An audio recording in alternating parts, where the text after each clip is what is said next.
Hello and welcome to Daily Salar Digital. You're watching the newsprint and let's look at the news that made the headlines today. On Thursday, a Pakistani court reserved its decision on the police request for a 30-day remand of Shah Mahmood Qureshi, the vice chairman of Imran Khan's party, who is linked to the May 9 attack on the military headquarters. This development follows the December 27th incident where the 67-year-old former foreign minister was forcibly taken into custody outside Adiyala jail in Rawalpindi, a move criticized as illegal by him and his party ahead of the February 8 general elections. After Imran Khan's arrest on May 9, in connection with an alleged corruption case, thousands of Pakistani Tehreek-e-Insaf (PTI) supporters engaged in widespread attacks on military and government installations across the country. Since then, Khan and numerous PTI members have been implicated in multiple cases related to assaults on military and government facilities. The External Affairs Ministry announced that a Qatar court has commuted the death sentences of 8 former Indian Navy personnel implicated in an alleged espionage case. The Court of Appeal in Qatar issued the verdict, reducing the sentences that were initially imposed by Qatar's court of first instance in October. The Navy personnel employees of Tahra Global in Doha were arrested in August 2022 and the charges against them were not publicly disclosed by Qatari authorities. The Ministry of External Affairs stated that they are awaiting a detailed judgment on the reduced sentences and will continue to engage with Qatari authorities on the matter.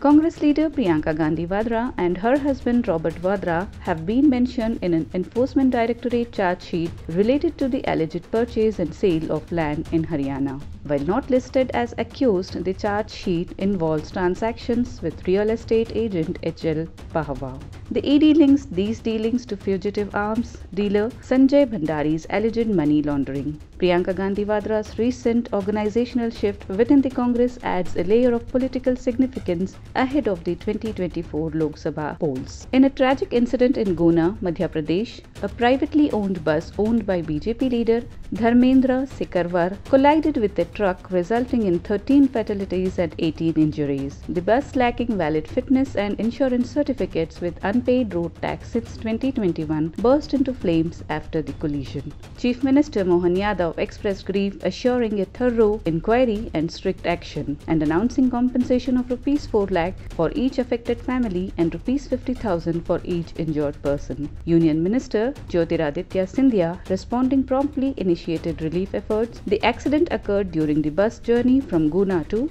Aron, causing it to overturn and explode. Former Minister and BJP leader K.S. Ishwarappa criticized the Karnataka government for arresting pro-Kannada activists who vandalized shops in Bengaluru while demanding Kannada signage. Ishwarappa argues their demand is valid, urging the government to release them. In response, CM Siddaramaiah emphasized that while protests are accepted, those resorting to violence will face legal consequences. Karnataka Rakshana Vedike chief Narayana Gowda and 50 activists were arrested for vandalizing shops. The CM discussed the situation with BBMP officials and the police department. Education Minister Madhu Bangarappa's car survived a collision with a Rajasthan lorry near Nandihalli in Tumkur district. Fortunately, the minister and all passengers emerged unharmed and a replacement car was arranged for the journey to Bangalore. No official statement has been released by Minister Bangarappa regarding the incident. The Karnataka Lok Ayukta police report on the Bescom electrocution case blames Bescom's negligence, stating they were informed of an unattended live wire an hour before the tragedy.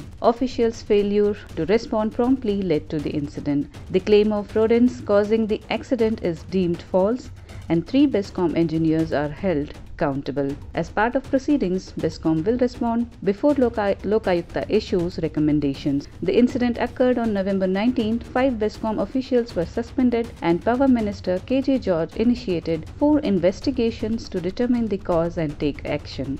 Actor, politician and DMDK party founder Vijay Kant passed away at a private hospital in Chennai on December 28 at the age of 71. He had been hospitalized for pneumonia and received ventilator support at Meerut Hospital. His party had previously said that he had tested positive for COVID-19. Vijay Kant will be laid to rest with state honors. Numerous supporters, political figures and fellow actors expressed their condolences. Prime Minister Narendra Modi also mourned the actor-politician's death and offered condolences on social media. On December 28, the online food delivery platform Zomato Limited disclosed that it had been issued a show cause notice by the Goods and Services Tax (GST) office alleging a tax liability of rupees 401.7 crore. This amount, along with interest and penalties, is said to be related to the collection of delivery fee from customers during the period from October 29, 2019 to March 31, 2022.